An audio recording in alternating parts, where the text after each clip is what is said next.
부자들이 숨기는 엄청난 비밀을 하나 공개합니다. 정말 웬만한 자기계발 책에도 나와있지 않는 비법입니다. 뻔한 부자들의 습관을 이야기하려는 게 아닙니다. 중간 부분부터 핵심적인 정말 사기급 방법이 나오니 이번 영상은 꼭 끝까지 시청해 보시기 바랍니다. 시작하기 전에 좋아요만 한번 부탁드릴게요. 그럼 시작합니다.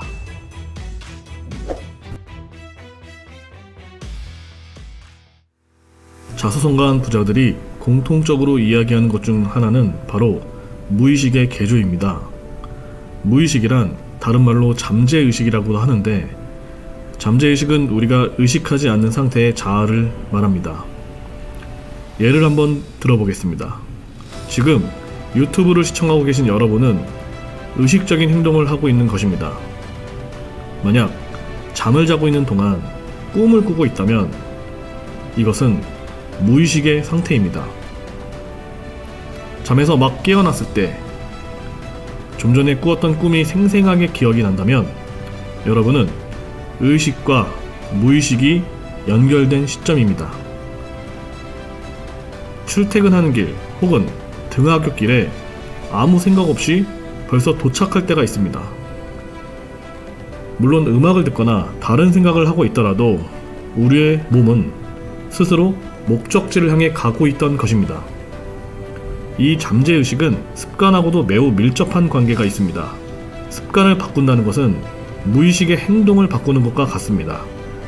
잠재의식의 힘은 의식의 힘보다 월등히 강합니다. 냉장고 문을 열어 물을 마시거나 먹을 것을 찾아보는 것은 습관 때문입니다. 혹시 술에 취해 필름이 끊겼지만 그래도 집을 잘 찾아온 경우가 있으십니까? 우리의 잠재의식은 의식하지 않는 동안에도 발현이 되는데 이것이 바로 습관인 것입니다. 습관이 만들어지기까지에는 의식적인 노력이 필요합니다. 하지만 한번 만들어진 습관은 의식적으로 바꾸기가 매우 어렵습니다. 더 많은 노력과 더 많은 시간을 필요로 합니다. 저는 평소에도 잠재의식에 대해 남다른 신뢰가 있습니다.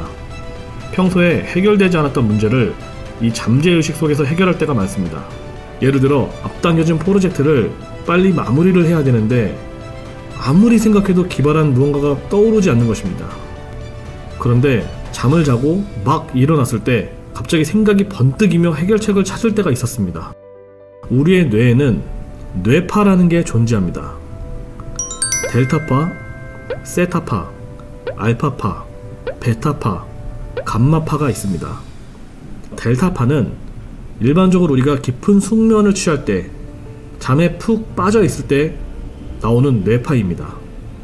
그리고 세타파는 잠에서 깨기 직전, 반수면 상태, 다른 말로 렘수면이라고도 부르는데 이때 발생을 합니다. 그리고 샤워를 할 때 발생합니다. 알파파는 휴식을 취하거나 명상을 할 때 발생합니다. 베타파는 몸을 움직이는 활동 혹은 독서나 공부에 뭔가에 집중을 할 때 발생을 합니다. 감마파는 흥분을 하거나 불안할 때, 그리고 강한 스트레스를 받을 때 발생합니다. 여기서 무의식과 의식이 연결되는 구간이 바로 세타파와 알파파 사이입니다. 즉, 잠에서 막 깨어날 때, 반수면 상태에서 휴식에 막 들어갈 때가 바로 이 세타파와 알파파 사이인 것입니다. 그리고 샤워를 할 때에도 이 세타파와 알파파가 번갈아 가며 발생을 하는데 잠재의식과 의식이 연결되는 구간입니다. 고대 학자 아르키메데스는 목욕을 하던 중 밀도를 측정하는 방법을 발견했습니다. 천재적인 과학자 아인슈타인은 평소 낮잠을 즐겼습니다. 안락의자에 앉아서 손에는 스푼을 들고 바닥에는 새 접시를 놓아 잠에 빠져 스푼을 떨어뜨릴 때 그 순간 소리를 듣고 깨어났습니다. 아인슈타인은 렘수면 상태에서 기발한 아이디어가 떠오른다는 것을 이미 알고 있었던 것입니다. 아인슈타인은 낮잠 외에도 산책하는 것을 즐겼습니다. 걷는 동안에 잠재의식은 목적지까지 무사히 가기 위한 명령을 계속 내립니다. 하지만 우리는 이것을 의식하지 않습니다. 이런 현상을 다른 말로 일시적 뇌기능 저하 상태라고도 부릅니다. 이것은 기억력과 판단력, 우리의 언어 능력을 담당하는 전두엽에 영향을 끼칩니다. 그렇기 때문에 우리가 책상머리에서 얻을 수 없는 통찰력이 갑자기 떠오르기도 합니다. 아인슈타인은 이것을 알고 현재 자신의 업적을 이루는데 수도 없이 이용한 것입니다. 그렇다면 무엇을 잠재의식 속에 넣어야 할까요? 평소에 바라던 것들을 매일 각인시켜 놓으면 됩니다. 만약 100억을 벌어야겠다는 생각을 했다면 100억을 벌어야 된다는 것을 계속 각인시켜야 합니다. 은행 어플에 잔고가 바뀌는 것을 상상해야 합니다. 이것을 잠들기 전, 잠에서 깨어날 때 의식적으로 한번 상상해 보세요. 뇌파에서 설명드린 대로 이때가 의식과 잠재의식이 연결되는 구간이기 때문에 무의식에 원하는 것을 각인시킬 타이밍이라는 것입니다.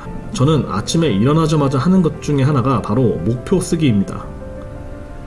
예전에는 100일씩 정해놓고 썼는데 지금은 따로 날을 세워보지는 않고 매일 시각화하며 목표를 적습니다. 현실성이 없을 수도 있고 허황된 목표들도 많은데 이런 목표를 상상하고 적을 때는 너무나 즐겁습니다. 마치 다 이루어진 것 같은 착각을 하게 됩니다. 여러분도 간절히 원하는 것이 있다면 그것을 종이에 꼭 적어보세요. 김밥하는 CEO, 생각의 비밀, 김승우 회장은 머릿속에만 있는 생각은 뇌 안에 있는 화학작용에 불과하다고 했습니다. 이 무형의 생각을 유형의 물질로 변환하는 방법은 생각을 종이에 적는 것입니다.